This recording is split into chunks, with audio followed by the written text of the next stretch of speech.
ایسی کی گئی ہماری؟ دیکھیں، سب سے پہلے مجرم ماں باپ ہیں۔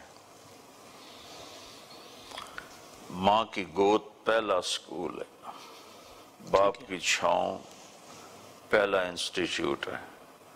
3 سال کے بچے کو سکول ڈالنے کی کون سی لاجک ہے جبکہ اسے ماں کی گود چاہیے؟ وہ روتا ہوا جاتا ہے، روتا ہوا آتا ہے۔ پہلا سکول جو ماں کی گود ہے اور باپ ہے، وہ ٹائم نہیں دیتے اولاد کو۔ 3 سال کے بچے کو سکول ڈال دیتے ہیں، خود اپنے کاموں میں مصروف رہتے ہیں، حتیٰ کہ بچہ اگنور ہو رہا ہوتا ہے کہ ماں ڈرامہ دیکھ رہی ہے، بچہ اگنور ہوتا ہے کہ باپ لیپ ٹاپ پہ بیٹھا ہوا ہے۔ تو یہ یہاں سے غلطی شروع بنیادی غلطی گھر کے ماحول سے گھر سے شروع ہو رہی کہ ماں باپ ٹائم نہیں دیتے۔ یہ ہمارے فیصل آباد کا واقعہ ہے۔ ایک ٹیچر پیپر چیک کر رہی تھی تو ایک پیپر دے کے رونے لگی، تو ان کے خامن نے پوچھا کیوں رو رہی ہو؟ تو اس نے وہ پیپر اس کو پکڑا دیا، اس پہ ایک کوسچن تھا آپ کیا بننا چاہتے ہیں؟ تو اس میں بچے نے یہ لکھا تھا کہ میں سمارٹ فون بننا چاہتا ہوں، کہ میرے ماں باپ سمارٹ فون کو جتنی ویلیو دیتے ہیں اتنی مجھے نہیں دیتے، جتنی توجہ اسے دیتے ہیں مجھے نہیں دیتے۔ اس کو اس نے پھیلایا ہوا تھا۔ تو وہ اس کا خاندان کہنے لگا تو رو کیوں رہی ہو؟ کہ یہ میرا تیرا بیٹا ہے۔ رول نمبر لکھا ہوا تھا نا، صرف نام نہیں تھا، تو رول نمبر اس ٹیچر کو معلوم تھا۔ تو انہوں نے کہا یہ میرا اور تمہارا بچہ ہے۔ تو پہلی جو اینٹ ٹیڑھی ہے وہ ماں باپ کی طرف سے۔ 3 سال کا بچہ سکول بھیجنا ظلم ہے۔ 3 سال کے بچے کو ماں چاہیے، ماں کی گود چاہیے، ماں کا لاڈ چاہیے، باپ کی گود چاہیے، باپ کا لاڈ چاہیے۔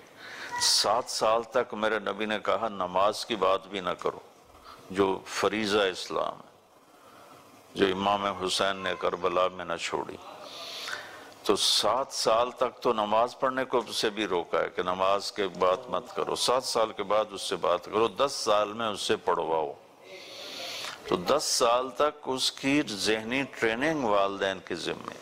اللہ کے نبی حسن حسین علیہ السلام کے لیے وقت نکالتے تھے، دنیا میں ان سے زیادہ مصروف کائنات میں کوئی نہیں آ سکتا، جن پر پورے عالم کی ذمہ داری تھی۔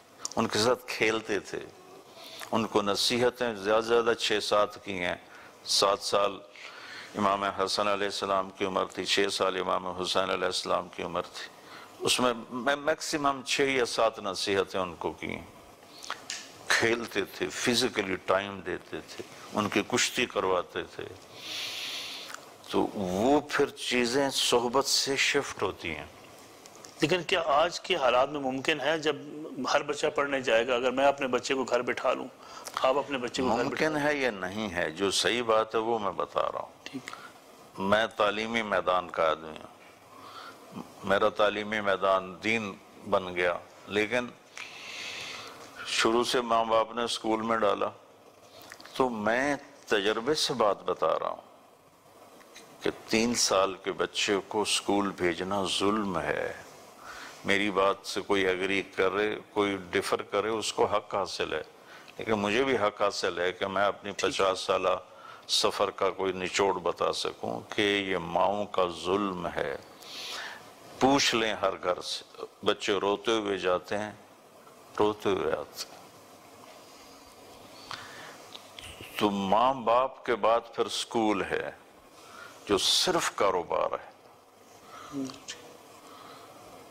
اور اس میں کمائی بے شمار ہے، اس لیے لالچ۔ وہ ایک واقعہ کسی نے بیان کیا کہ ٹیچر نے بچوں سے کہا بولو بھائی CUP سپ، تو بچے کہنے لگے سر CUP کپ ہوتا ہے؟ کہا نہیں، بولو CUP سپ۔ انہوں نے پھر کہا سر CUP کپ ہوتا ہے؟ کہا اتنی تھوڑی تنخواہ میں CUP سب بھی رہے گا، کپ نہیں بن سکتا ہے۔ تو خود اربوں روپے کما رہے ہیں، تو ٹیچرز کو اتنی تنخواہ بھی نہیں کہ وہ سکون سے اپنے گھر میں زندگی گزار سکے. پھر اس کے اوپر 40 بچوں کا بوجھ. جو ماں 2 بچے نہیں سنبھال سکتی وہ کیسے توقع کر رہی ہے کہ 40 بچوں میں میرے 2 بچوں کی کیئر ہوگی؟